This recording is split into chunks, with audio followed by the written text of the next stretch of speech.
Jonas, hoje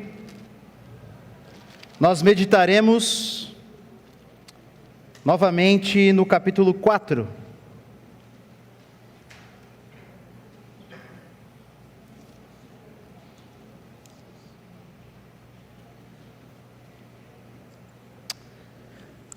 Mas antes de darmos início à leitura do texto, deixe-me te fazer uma pergunta.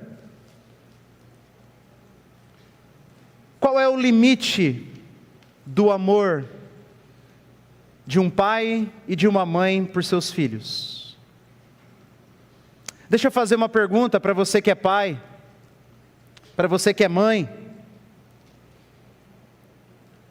Existe alguma coisa que seus filhos possam fazer para que o amor de vocês por ele acabe? Existe algum limite no amor que você sente pelos seus filhos? Eu li uma reportagem essa semana que me fez refletir. A reportagem se chamava assim: As Mães da Cracolândia.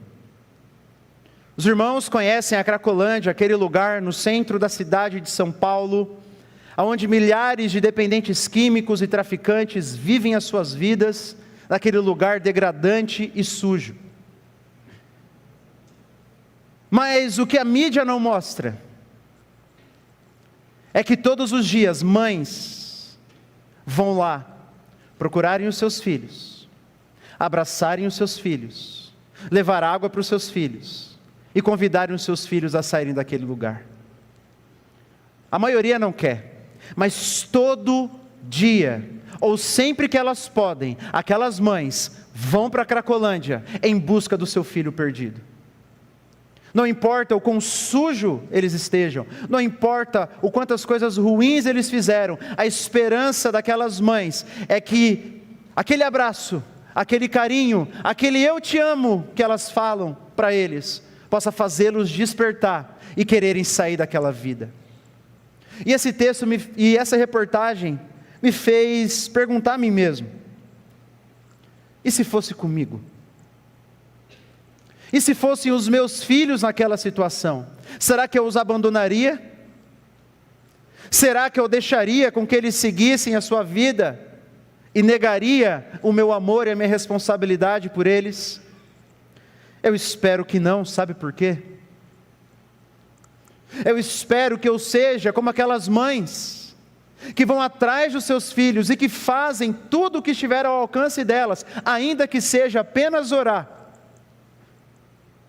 mas que não deixam de buscar os seus filhos, porque isso reflete o caráter do próprio Deus. Deus é aquele que vai atrás da ovelha perdida, Deus é aquele que foi atrás de Adão, mesmo depois de pecar. Mesmo depois de Adão e Eva se esconderem de Deus, é Deus quem vai até eles. É Deus quem vai atrás de Jacó depois de ter roubado, mentido. É Deus que manda Natã ir atrás de Davi, mesmo depois do grande rei ter adulterado e cometido assassinato. É Deus que vai atrás dos seus filhos perdidos. E por que eu estou falando isso?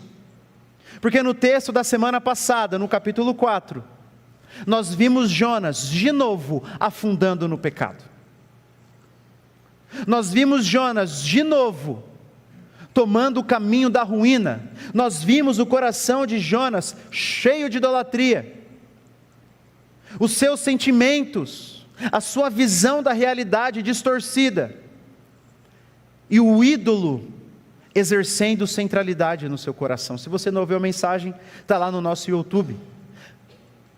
Nós olhamos então, semana passada, no mesmo capítulo 4, de novo Jonas, numa descendente até o buraco do pecado, até o afastamento de Deus. E hoje, nós olharemos o outro lado da história. Se na semana passada nós vimos Jonas, nessa semana nós veremos Deus. E veremos como Deus foi atrás do seu profeta, do seu filho, mais uma vez. Como Deus, como o Senhor, foi atrás do profeta que mais uma vez estava distante dos seus caminhos. Por isso, o nosso texto, o nosso tema de hoje é a busca incessante. Deus é como o pai e uma mãe que amam os seus filhos e que nada no mundo pode fazer com que o amor desse pai e dessa mãe acabe, cesse. Nada no mundo pode fazer parar o amor de um pai e de uma mãe por seus filhos. É por isso que esse texto se chama busca incessante, porque Deus também é esse pai que vai atrás do seu filho perdido. Vamos fazer a leitura do texto? Jonas capítulo 4, versículo 1. Depois da conversão de Nínive, diz o texto: com isso desgostou-se Jonas extremamente e ficou irado, e orou ao Senhor e disse: Senhor, não foi isso que eu disse estando ainda na minha terra?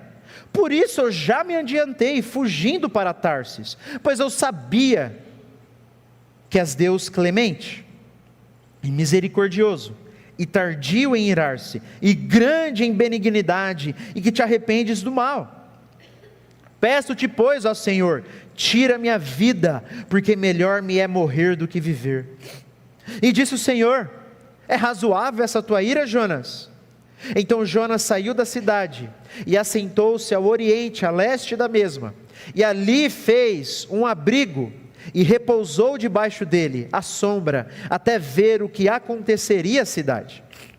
Então fez o Senhor Deus nascer uma planta, que subiu por cima de Jonas, para que fizesse sombra sobre a sua cabeça, a fim de o livrar de seu desconforto.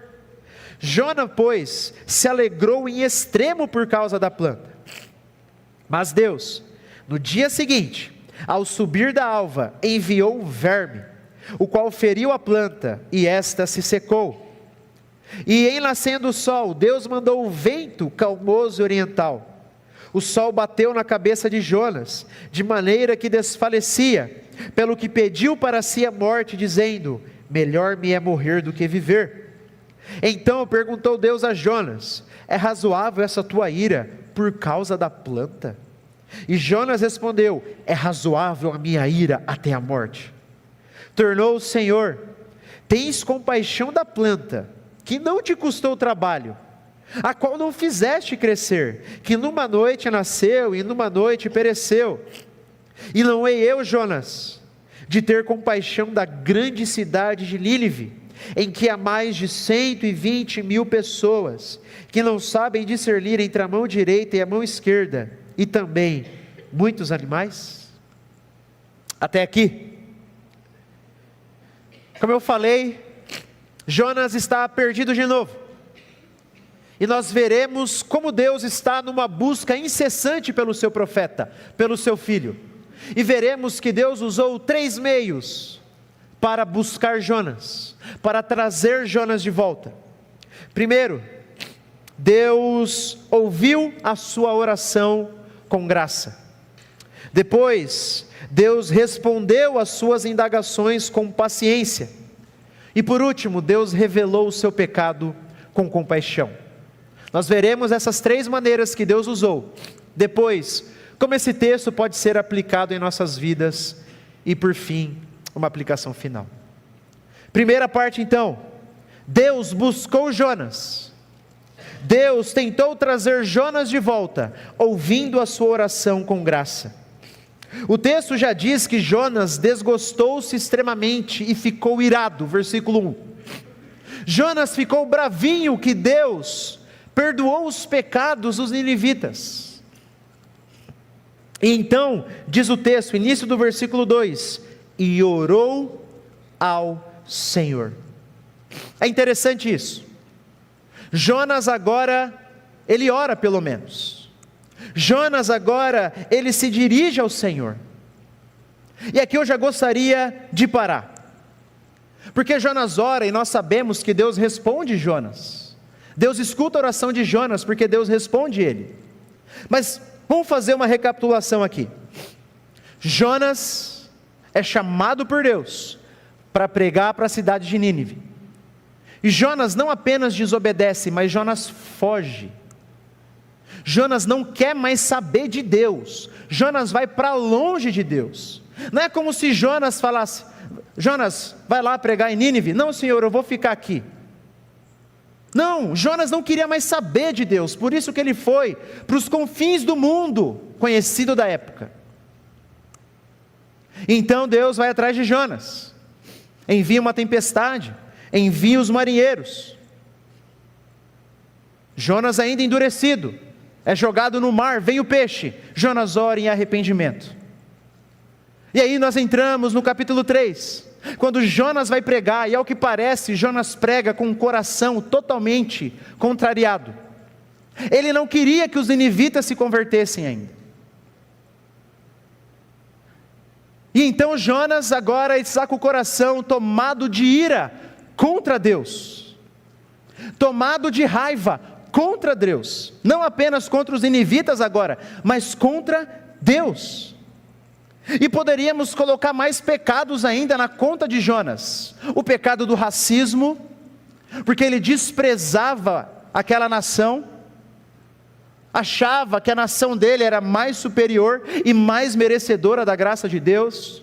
Nós poderíamos colocar na conta de Jonas o orgulho, por se achar merecedor. Nós poderíamos colocar na conta de Jonas a presunção, de achar que ele era mais sábio do que Deus e querer ditar o que Deus tinha e o que não tinha que fazer. Eu poderia ficar continuando falando sobre os pecados de Jonas, mas qual é o meu ponto aqui? Olhando todo esse currículo de Jonas, eu te pergunto, ele merecia ser ouvido por Deus? Eu te pergunto, ele merecia ser ouvido por Deus? Claro que não. Claro que não. Jonas merecia aquilo que nós merecemos, ser lançado para longe da presença de Deus. Ser lançado para longe da presença do nosso Senhor. Jonas parece aquelas pessoas mimadas, muitas vezes nós, que queremos tudo do nosso jeito, e aí quando as coisas não saem, a gente fica bravinho, a gente fica irado. E Jonas ora, versículo 2, e orou ao Senhor e disse: ah, Senhor, não foi isso que eu te disse? Como se ele estivesse dando de dedo na cara de Deus aqui. Estando ainda na minha terra, por isso eu me adiantei, fugindo para Tarsis, pois sabia que és Deus clemente, misericordioso, tardio em irar-se, grande em benignidade, e que te arrependes do mal. O Anderson falou na semana passada que Jonas cita esse texto parcial de Êxodo com ironia. Jonas aqui não está falando com alegria: olha, o Senhor é esse Deus bom, misericórdia. Não, Jonas está apontando o dedo na cara de Deus, dizendo assim: eu falei, Senhor, que o Senhor era bonzinho demais. Eu não falei que o Senhor era benigno demais. É por isso que eu fugi antes. Olha a presunção de Jonas ao falar assim com Deus. Mas ainda assim, Deus escuta a oração de Jonas. Deus escuta a sua oração de maneira graciosa, mesmo Jonas orando com a motivação errada, e orando da maneira errada, está tudo errado na vida de Jonas, mas ele ora, e Deus, por pura graça, escuta, porque esse é o Deus que está em uma busca incessante por seus filhos. Esse é o nosso Deus. E perceba a ironia do texto: Jonas reclama que Deus era clemente. Se você for olhar os atributos, provavelmente essa é a primeira palavra que aparece aí na sua Bíblia. Clemente é disposto a perdoar alguém. Trocando em miúdos, gracioso. Jonas está reclamando que Deus foi gracioso com Nínive, mas ele está tão cego que não consegue ver que Deus foi gracioso com ele em primeiro lugar. Esse é Jonas, esse somos eu e você. Mas Deus escuta o seu profeta perdido. E isso vem de um coração, de um pai, que ama os seus filhos, e que nada no mundo pode fazê-lo parar de buscar os seus. Então, essa foi a primeira parte do texto. O primeiro meio que Deus usa para fazer Jonas despertar, para buscar Jonas, é ouvindo a sua oração, porque Deus não tinha obrigação nenhuma de ouvir. Ainda mais do jeito que Jonas fez, com a motivação que ele fez e o que ele falou nessa oração. Mas Deus escuta. E agora nós veremos que a segunda maneira que Deus usa para buscar Jonas é respondendo aos seus pedidos, às suas indagações, com paciência. Olha o versículo 3. Jonas, ele faz um pedido para Deus: peço-te, pois, ó Senhor, tira minha vida, porque melhor me é morrer do que viver. Jonas estava profundamente magoado. Jonas estava profundamente irado. Jonas estava nervoso, frustrado, a ponto de morrer. Mas não apenas Jonas ora pela motivação errada. Jonas também faz o pedido errado agora. Jonas faz um pedido inimaginável, um pedido que não deveria ser feito. E o que Deus responde para Jonas? Versículo 4, disse o Senhor: é razoável essa tua ira? Deus ainda se dá ao trabalho de responder Jonas. Deus poderia falar: ó, chega já, não dá. Além de vir de maneira presunçosa, apontar o dedo na minha cara, ainda faz um pedido desse: não dá, Jonas, chega, não vou nem te ouvir. Não vou nem te ouvir. Mas não, Deus de maneira graciosa escuta Jonas e ainda responde, querendo fazer o coração daquele profeta despertar. E é por isso que Deus retorna: é razoável essa tua ira, Jonas? Você acha que está certo em sentir isso? E o que diz o texto no versículo 5? Então Jonas saiu da cidade e assentou-se ao oriente da mesma. E ali fez um abrigo, e repousou debaixo dele à sombra, até ver o que aconteceria à cidade. Parece que Jonas não se deu ao trabalho nem de responder Deus, porque logo que Deus pergunta o que é que Jonas faz, Jonas vai para o leste da cidade, para o oriente da cidade, e ele faz um abrigo, e fica olhando para ver o que aconteceria à cidade. O que é que você acha que Jonas esperava que acontecesse ainda? Que Nínive queimasse. Além de Jonas estar bravo, orar errado, pedir errado, Deus responde a ele, como se dissesse: Jonas, a sua ira não é razoável, meu filho, você está errado. Jonas ignora Deus, vai para o lado de fora da cidade, arma um abrigo, como se dissesse: eu vou ficar aqui o tempo necessário até que essa cidade queime no fogo. Eita, coração duro! Eita, coração duro, parece o meu. E o que Deus faz? E o que Deus faz? Agora Deus, de uma maneira meio irônica, faz nascer uma planta. E essa planta nasce, e ela faz sombra sobre a cabeça de Jonas. Lembre-se, Nínive fica no atual Iraque. Claro, não existe mais a cidade, só os restos, mas fica no atual Iraque. Fica ali perto do rio Eufrates, mas é uma região muito quente. Então, quando aquela sombra bate, fica sobre a cabeça de Jonas, Jonas se alegra. E é interessante que o texto diz isso, no final do versículo 6, que ele se alegrou em extremo. É a única parte do livro que diz que Jonas se alegrou. Ele não se alegrou porque os ninivitas se converteram. Ele não se alegrou porque, apesar de uma pregação ruim, as pessoas responderam. Não, isso não alegra o coração de Jonas. Mas uma planta para fazer sombra para ele, no meio daquele calor, isso alegra o coração dele. Parece a gente, né? Quando a bênção é para os outros, a gente não gosta. Mas quando é para nós, o nosso coração se alegra. Mas aí Deus manda um verme, uma lagarta, provavelmente. E aí fere a planta e a planta morre. E aí diz o texto que Jonas fica bravo de novo. Ele fica com tanto calor a ponto de desfalecer, e de novo ele pede para morrer. Por que Deus faz isso? Por que Deus parece até que ele está meio que assim, brincando com Jonas, né? Na verdade ele não está. Deus está querendo ensinar alguma coisa para o profeta. E o que Deus está querendo ensinar é o seguinte: Jonas, eu sou soberano. Eu faço o que eu quero, Jonas.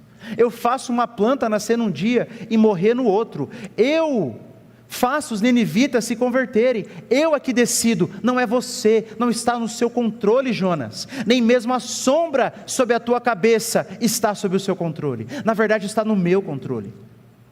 É isso que Deus está querendo ensinar para Jonas. Mas Jonas não percebe. E de novo, versículo 8, ele pede a morte, ele diz: melhor me é viver do que morrer. Ah não, agora chega, né Deus? Chega. Dá vontade de falar para Deus: parou, chega. Não dá, né? De novo, mas que Jonas duro. Ainda bem que Deus não sou eu, né? E aí Deus de novo responde, versículo 9, então perguntou Deus a Jonas: é razoável essa tua ira por causa da planta? Aí você fala: agora vai, né Jonas, agora você entendeu. Não, versículo 9 ainda, ele respondeu: é razoável a minha ira até a morte. Mas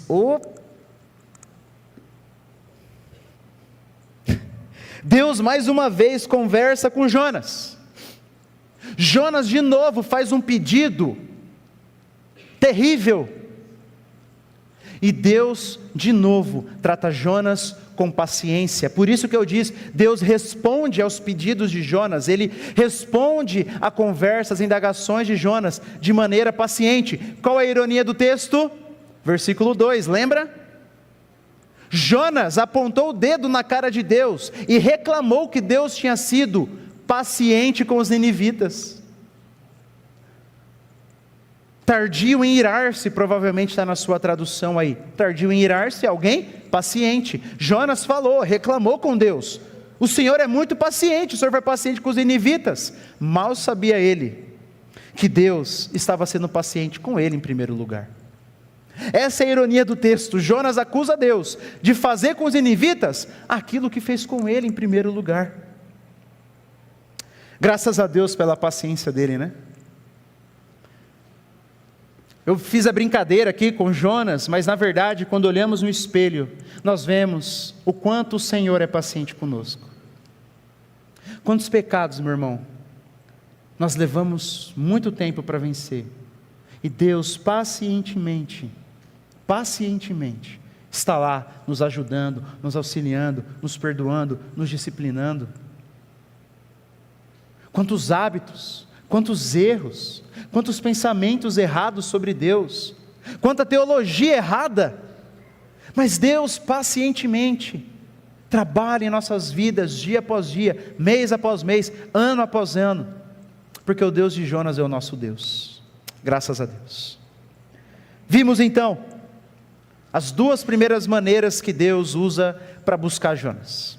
Primeiro, ele ouve a oração desse profeta, oração toda errada, motivação errada, pedido errado, mas Deus escuta.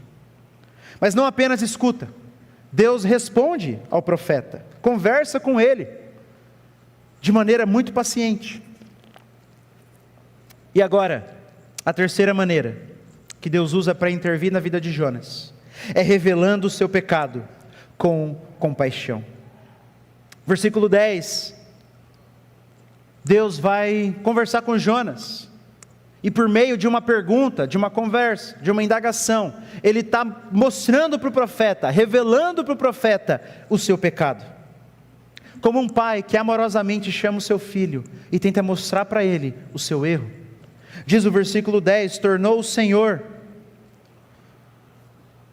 tens compaixão, Jonas, da planta que não te custou trabalho nenhum, a qual não fizeste crescer, que numa noite nasceu e numa noite pereceu.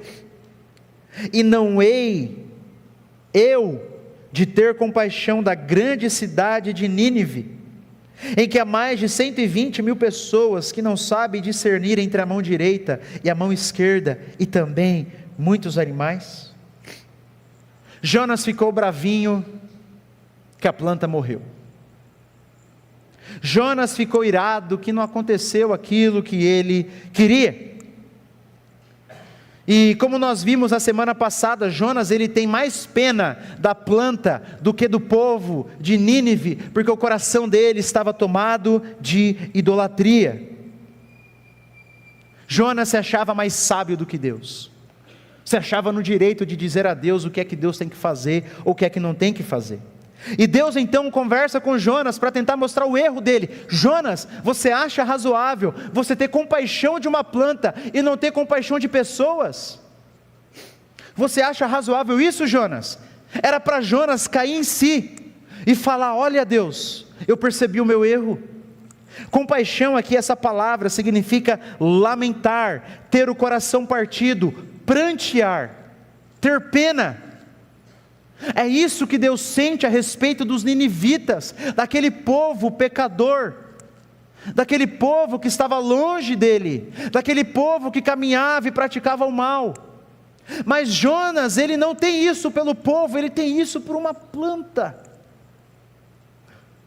Deus está tentando escancarar na cara de Jonas o seu pecado. E mais uma vez, a ironia do texto, lembra? Jonas reclama com Deus, que Deus é misericordioso, que Deus é gracioso, e o que é que Deus está fazendo com Jonas aqui? A mesma coisa que ele fez com os ninivitas. Deus está sendo compassivo com Jonas, Deus está sendo paciente com Jonas, Deus está sendo gracioso com Jonas. E por compaixão, Deus está tentando mostrar para o profeta o seu pecado, o seu erro, mas ele estava tão cego que ele não conseguiu enxergar até agora. Deus está dizendo: Jonas, olha o seu pecado, olha o seu pecado, está aqui. Você está valorizando, está tendo pena de planta e não de pessoas. Você é um profeta, Jonas, você foi chamado para compartilhar a minha mensagem para as pessoas e não para a árvore. Jonas, você tem que manifestar a minha compaixão, a minha compaixão. E era para Jonas ter despertado e dito: meu Deus, o que é que eu estou fazendo? O que é que eu estou fazendo? Então essa é a terceira maneira que Deus usa para buscar o seu profeta. Deus mostra para Jonas, revela para Jonas, por meio desse diálogo, o seu próprio pecado, de maneira compassiva, misericordiosa. E quando eu olho para esse texto, há pelo menos duas aplicações para as nossas vidas, duas coisas que nós, ao olharmos esse texto, devemos colocar em prática nas nossas vidas. E a primeira delas é que nós precisamos orar a Deus mesmo nas situações mais difíceis e sermos sinceros com Ele. Nós precisamos orar a Deus mesmo nas situações mais difíceis e sermos sinceros com eles de muitas coisas ruins na vida de Jonas, que a gente tem que fazer o oposto. Aqui está algo que vale a pena imitar. Jonas está bravo com Deus, Jonas não concorda com Deus, Jonas está afundado no pecado, seu coração está dominado, quem manda no seu coração são os ídolos, não é Deus. Mas dessa vez Jonas não foge, Jonas ora, e nós precisamos aprender com ele. Muitas vezes nós temos a tendência de só orarmos a Deus quando estamos bem, ou quando precisamos de algo, ou quando sofremos por alguma coisa que não é culpa nossa, não é pelo nosso pecado. Mas quando nós estamos irados com Deus, e nós ficamos bravos com Deus, ou quando nós estamos afundados no pecado e nos sentimos sujos, na maioria das vezes a gente foge de Deus, não é verdade? Esse é o nosso instinto, desde o nosso pai e mãe, Adão e Eva, quando eles pecaram, eles fugiram de Deus, e isso se repete nas nossas vidas. E isso se repete nas nossas vidas. Mas quando não estamos bem, quando caímos em pecado, quando nos sentimos sujos, frustrados com Deus, nós devemos correr para Ele. Mas eu pequei o dia inteiro, eu preciso correr para Ele. Mas eu estou bravo com Ele, eu preciso correr aos seus pés. Mas é um dia difícil, eu preciso correr para Deus, e não apenas correr para Deus em todo o tempo, mas ser sincero com Ele. Jonas, ele reclamou com Deus, é claro que Jonas pecou, Jonas foi irônico, Jonas apontou o dedo na cara de Deus, mas veja, a Bíblia nos incentiva a sermos sinceros com Deus, ainda que depois a gente vai ter que pedir perdão, mas a gente precisa abrir o nosso coração diante de Deus, falar o que estamos sentindo, claro, da maneira mais respeitosa possível, mas falar daquilo que está dentro do nosso coração, e dizer para Deus se estamos magoados com Ele, se estamos tristes com Ele, ou se nos sentimos sujos, ou se achamos que Ele está bravo com a gente. Precisamos ser sinceros, precisamos muitas vezes questionar Deus.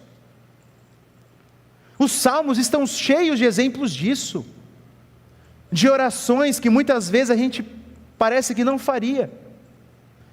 Por exemplo, o Salmo 77, o salmista diz assim: irá o Senhor rejeitar-nos para sempre?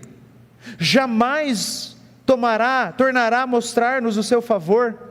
Desapareceu para sempre o seu amor, acabou-se a sua promessa, esqueceu-se Deus de ser misericordioso, em sua ira cessou a sua compaixão. Você acha que o salmista está fazendo o que aqui? O povo estava sofrendo, então ele olha para Deus e fala: até quando, Senhor? Suas promessas acabaram? Suas promessas não valem mais? Até quando, Senhor? Sua misericórdia acabou e agora o Senhor só derrama ira? Ele abre o coração dele diante de Deus, e nós temos que fazer isso. Nós temos que fazer isso. Então abra o seu coração diante de Deus, meu irmão. Não tenha medo, faça como Jonas. Ele é o mesmo Deus gracioso, misericordioso, compassivo e paciente. Então leve a sua indignação diante de Deus, leve o seu medo diante de Deus, leve o seu pecado diante de Deus, leve a sua sujeira diante de Deus. Ele é o único que pode dar jeito. Ele é o único que pode dar jeito. Tem uma citação de uma autora chamada Elise, que diz assim: embora o seu pecado entristeça a Deus de fato, Ele não quer que você se mantenha distante, sentado em um canto, usando o chapéu de bobo, até que aprenda a sua lição. Ele o convida para entrar ousadamente com alegria e confiança, sabendo que Ele está ansioso para abraçá-lo. Deixa eu te perguntar, pai, mãe, teu filho pode fazer a pior coisa possível, mas se ele vier buscando o teu abraço, você recusará? Porque é que o nosso Deus, que é muito maior, que é muito melhor, que é muito mais perfeito, faria isso com aqueles que Ele enviou o próprio Filho para morrer. Então, meu irmão, busque a Deus em todo o tempo, e seja sincero com Ele. Seja sincero, não esconda, não deixe a amargura crescer no coração, e fale quantas vezes forem precisas. Mas há uma segunda aplicação, eu falei. Se a primeira é que nós devemos orar a Deus em todo o tempo, mesmo no pecado, mesmo na ira, mesmo nas frustrações, e sermos sinceros com Ele. A segunda aplicação é que nós precisamos demonstrar aquilo que recebemos do Senhor.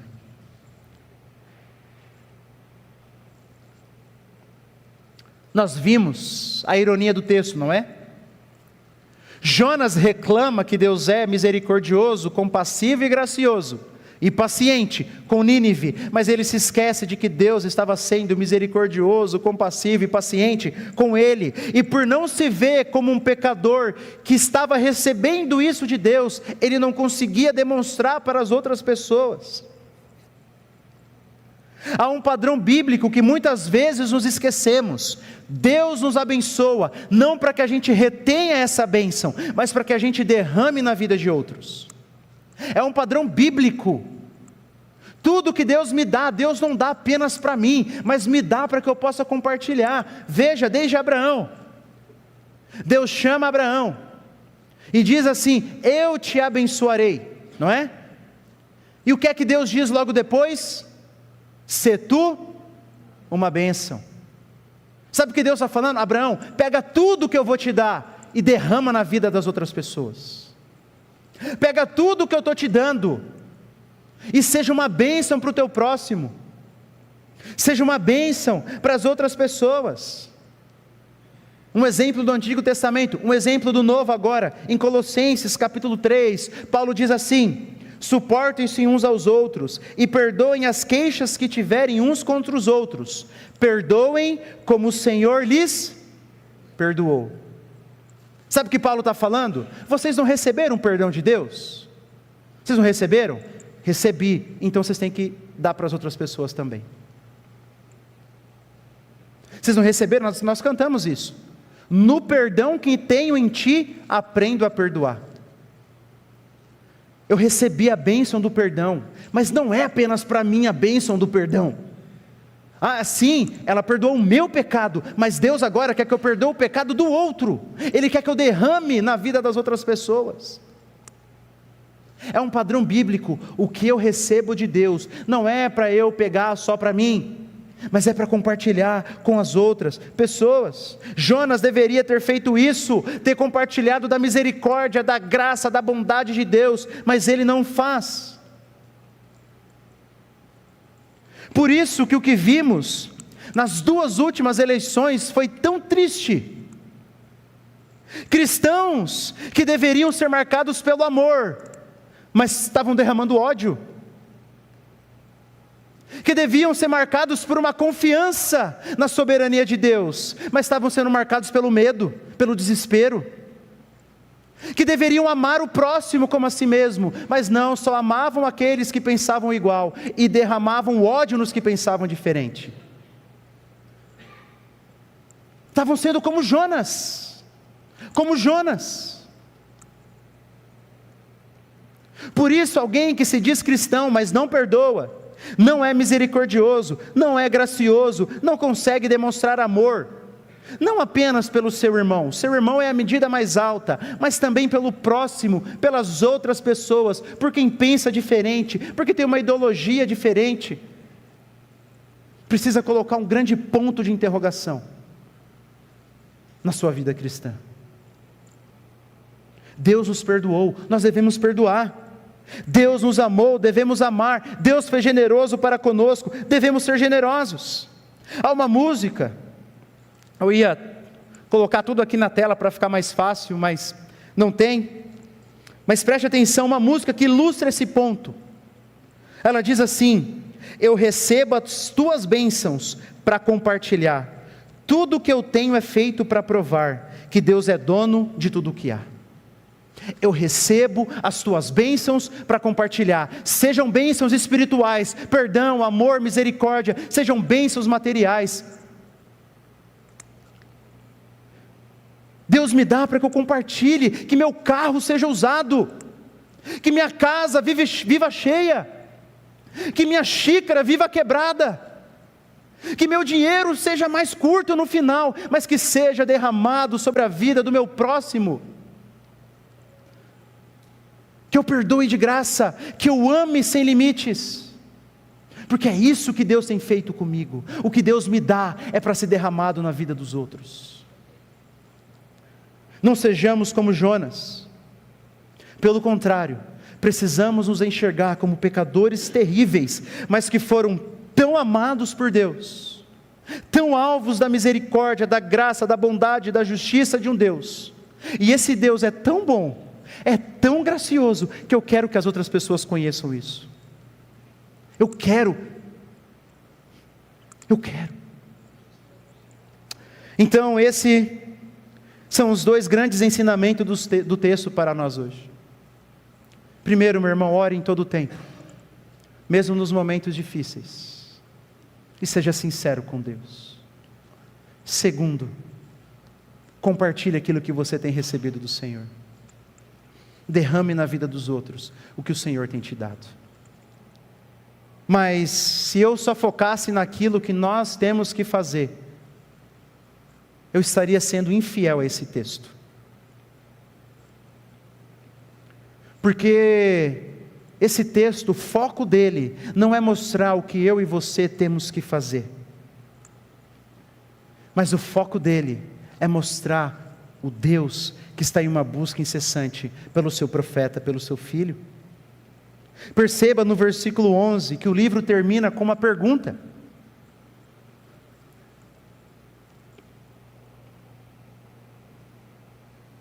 E isso nos faz perguntar como Jonas reagiu. Será que Jonas se arrependeu? Se foi Jonas, e nós cremos que foi o próprio Jonas que escreveu o seu livro, então sim, ele se arrependeu. Mas quanto tempo levou? Será que foi logo após o versículo 11? Ou será que levou anos e anos? Não sabemos. Mas eu tenho uma pergunta para você. No início eu perguntei se há limites no amor de um pai e de uma mãe por seus filhos. Mas agora eu queria fazer uma pergunta sobre Deus. Será que há algo que Jonas poderia fazer e que Deus diria: Jonas, agora chega, eu desisto de você? Será que há algo que Jonas poderia fazer e que Deus diria para Jonas assim: Jonas, agora vai? Existe? Eu pergunto isso porque algumas pessoas, alguns crentes acham que sim. Acham que podemos chegar até um limite em que Deus então diz: agora eu retiro de você minha salvação. Mas não é isso que nós cremos. Não é isso que nós cremos. Nós cremos no Deus de Jonas, num Deus que jamais deixa de buscar incessantemente os seus filhos. É o Deus que deixa as 99 ovelhas que estão ali seguras e vai atrás da ovelha que se desgarrou. É o Deus que tem um amor implacável, e implacável é algo que não para, é algo que não cede, é algo que não volta para trás, por cada um daqueles que foram comprados pelo sangue de Jesus. E para encerrar, eu queria te convidar a abrir em Isaías, volta um pouquinho a sua Bíblia. Isaías 49.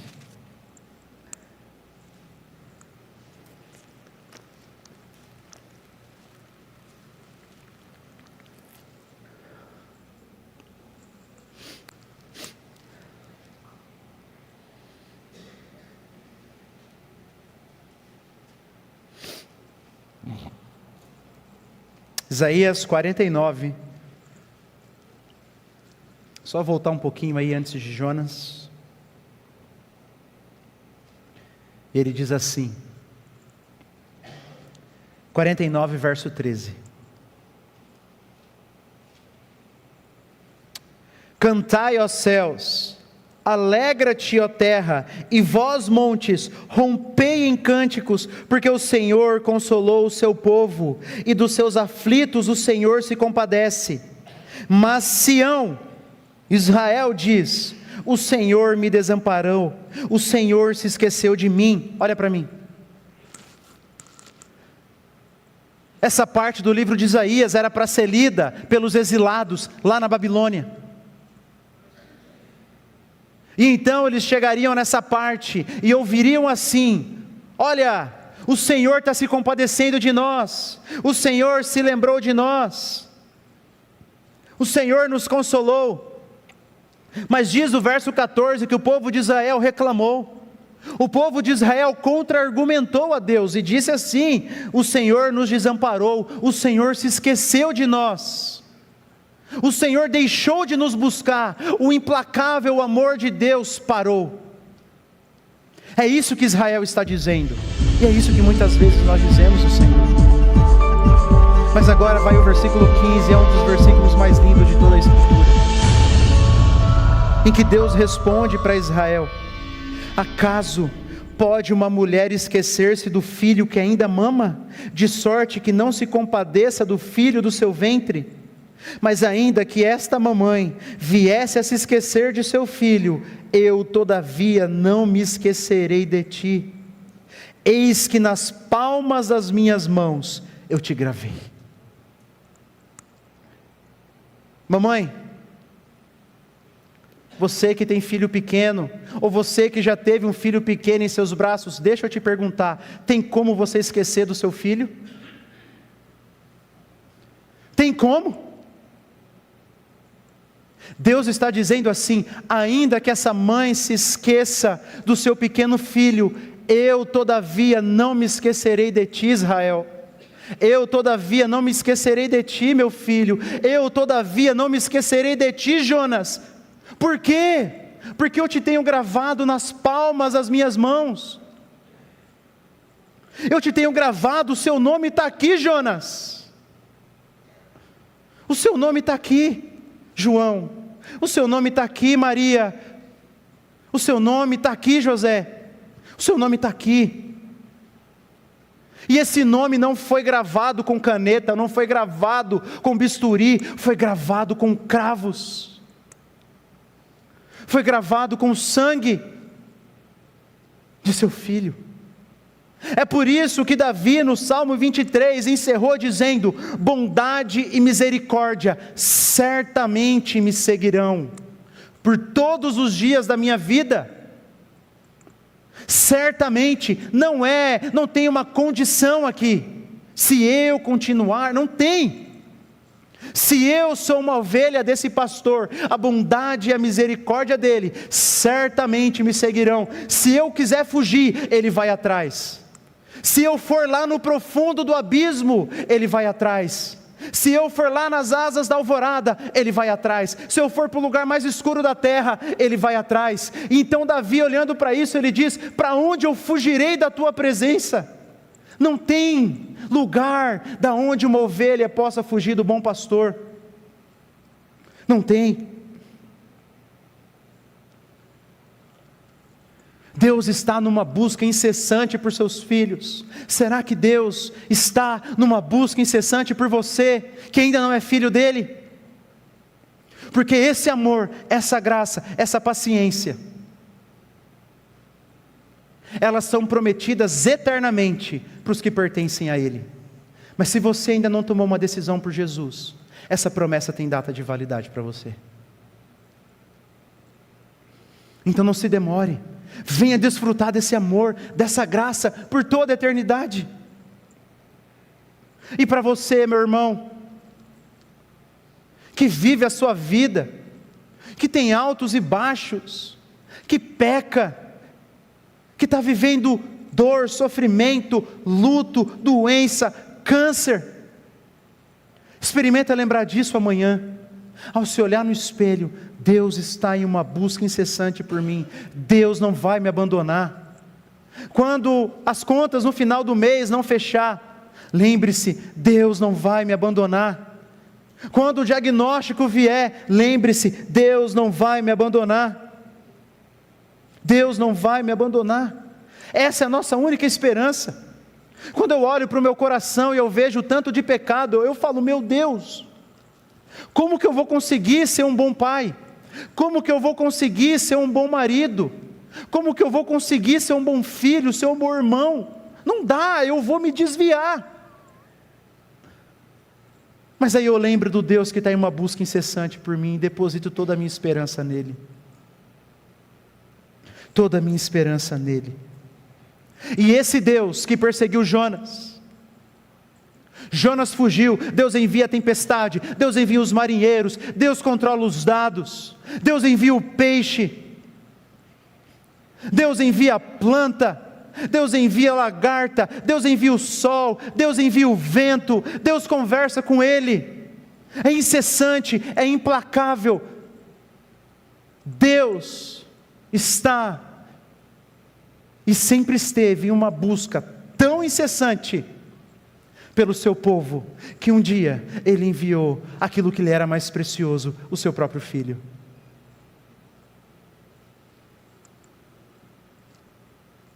O amor de Deus é tão implacável, é tão grandioso, é tão perfeito, e Ele demonstrou esse amor no dia que Ele enviou o seu próprio Filho para morrer por nós.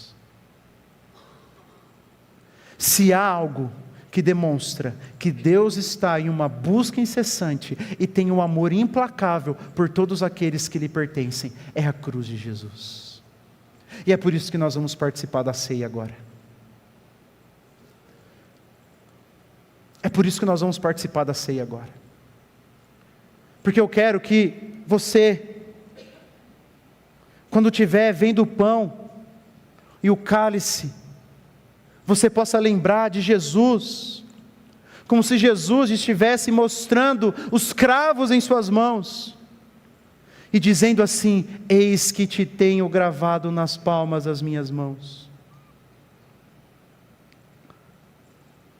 Para que você, quando comer do pão e beber do cálice, possa dizer e possa se lembrar de Jesus dizendo assim: todo aquele que vem a mim, eu jamais, jamais, jamais lançarei fora.